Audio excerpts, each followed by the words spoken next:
There are two ways of getting home, and one of them is to stay there. The other is to walk round the whole world till we come back to the same place. And I tried to trace such a journey in a story I once wrote.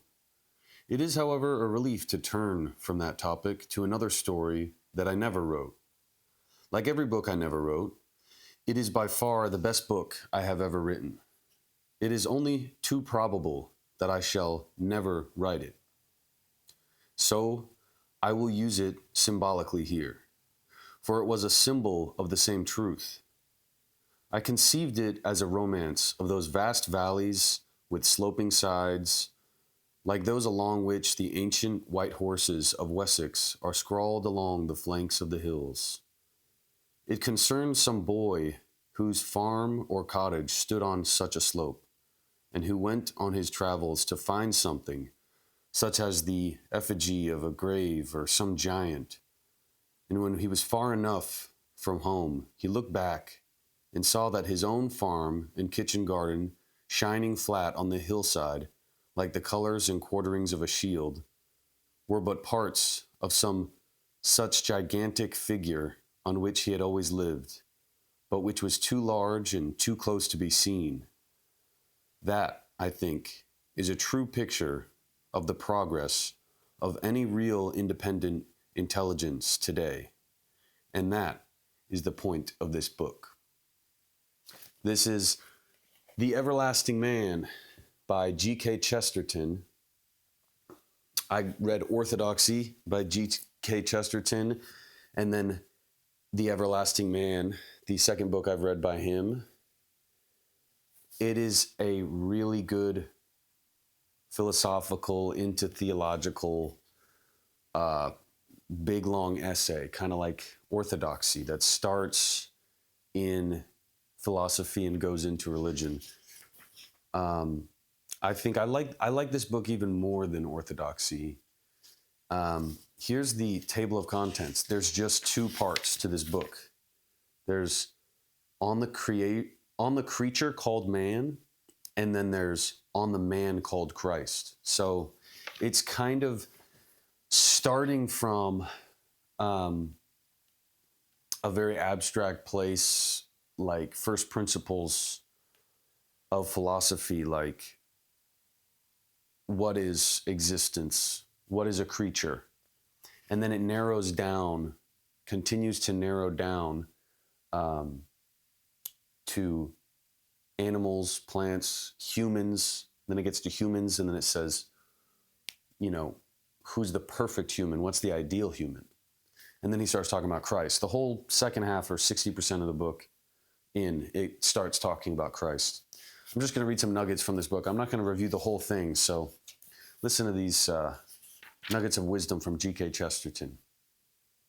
When we do make this imaginative effort to see the whole thing from the outside, we find that it really looks like what is traditionally said about it inside. This is in the first couple chapters. He's talking about that boy who goes away from his village and goes up a hill and looks back on his village and sees it in a new light. He sees it from the outside for the first time, and he appreciates it more. And G.K. Chesterton is using that as an allegory for, I think, a few things, but you'll find out if you read the book. But he goes into it over and over again, painting a slightly different picture. It makes so much sense. I love it. He says, the moment we are really impartial about it, we know why people are partial to it. Just as the church seems to grow more remarkable when it is fairly compared with the common religious life of mankind, so mankind itself seems to grow more remarkable when we compare it with the common life of nature. That is like kind of this book summed up in a nutshell. He's divided this book into two parts. The former being a sketch of the main adventure of the human race insofar as it is remained heathen, and the second of a summary of the real difference that was made by it becoming Christian. It says, things that may well be familiar so long as familiarity breeds affection, had much better become unfamiliar when familiarity breeds contempt. It says, we must invoke the most wild and soaring sort of imagination, the imagination that can see what is there. He's talking about looking at the church in a new way that you haven't looked at it before, and it requires some imagination to do that. He talks about the church as like a vision of St. George in the clouds. He talks about chivalry and what that word means, man's relationship to horse. He talks about, that's just a beautiful passage there on page 7. Anyone who chooses to indulge in mere imagination can imagine that other things might have happened or other entities evolved. Anyone thinking of what might have happened may conceive a sort of evolutionary equality, but anyone facing what did happen must face an exception and a prodigy. If there was ever a moment when man was only an animal, we can, if we choose, make a fancy picture of his career transferred to some other animal. An entertaining fantasia might be made in which elephants built in elephantine structure, which towers and turrets like tusks and trunks, cities beyond the scale of any colossus. A pleasant fable might be conceived in which a cow had developed a costume and put on 4 boots and 2 pairs of trousers. We could imagine a super monkey, more marvelous than any Superman, a quadrumanous creature, carving and painting with his hands and cooking and carpeting with his feet. But if we are considering what did happen, we shall certainly decide that man has distanced everything else with a distance like that of the astronomical spaces and a speed like that of the still thunderbolt of light. That was actually all the introduction. Here's some more really nice little bits here. There will be something to be said upon an ease given by the mere suggestion of going slow, the sort of comfort that might be given to a nervous old woman traveling for the first time in a motor car.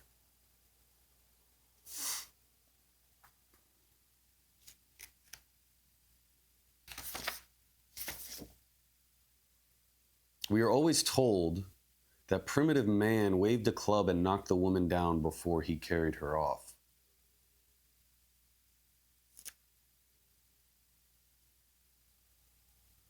It says people have been interested in everything about the caveman except what he did in the cave. He talks about cave paintings and who might have drawn them. It's kind of funny and a lot of interesting stuff here. He says, we do know for a fact that the caveman did these mild and innocent things. We have not the most minute speck of evidence that he did any of the violent and ferocious things. The man had drawn a stag just as the child had drawn a horse because it was fun. He's talking about scientists sometimes assume that cavemen were violent and that is just in our DNA because of our ancestors being violent. But G.K. Chesterton is saying, well, all we know for sure is that they were artists because all we have is they had cave paintings. Alone among the animals, he is shaken with the beautiful madness called laughter, as if he had caught sight of some secret in the very shape of the universe, hidden from the universe itself. He talks about a popular instinct called religion.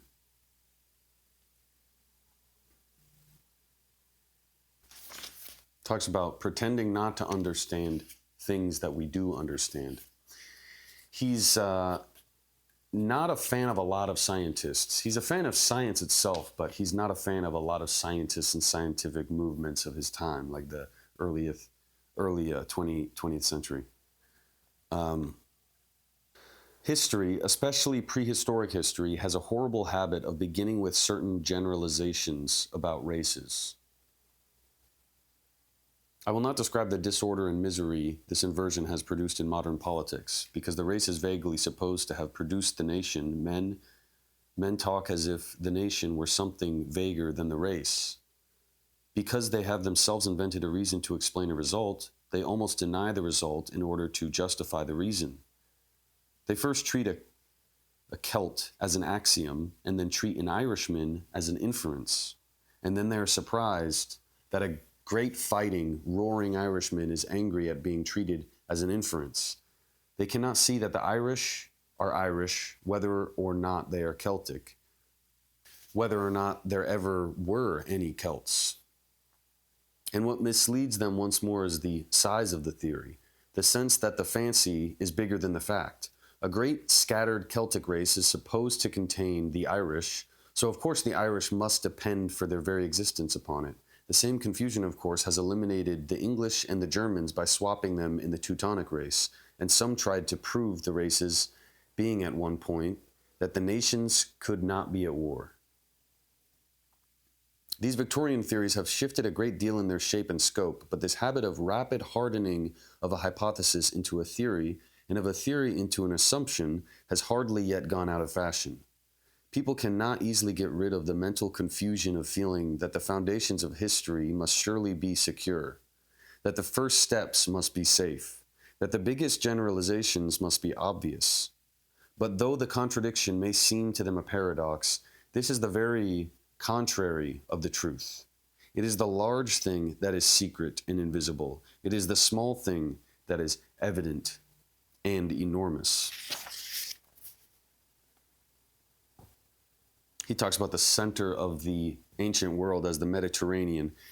I have spoken of the medieval map maker and his dragon, but what medieval traveler, however much interested in monsters, would expect to find a country where a dragon is a benevolent and amiable being? Somewhere along the Ionian coast, opposite Crete, in the islands, was a town of some sort, probably of the sort that we should call a village or hamlet with a wall. It was called Ilion, but it came to be called Troy, and the name will never perish from the earth. A poet who may have been a beggar and a balladmonger, who may have been unable to read and write and was described by tradition as blind, composed a poem about the Greeks going to war with this town to recover the most beautiful woman in the world. That the most beautiful woman in the world lived in that one little town sounds like a legend. That the most beautiful poem in the world was written by someone who knew nothing larger than such a little town is a historical fact. And that's G.K. Chesterton talking about Homer in the Iliad.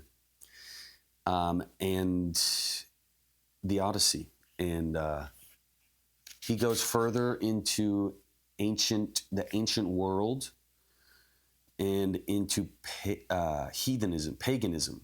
He goes further into the ancient world and paganism. And basically the first half of the book is about paganism, and the second half is about Christianity.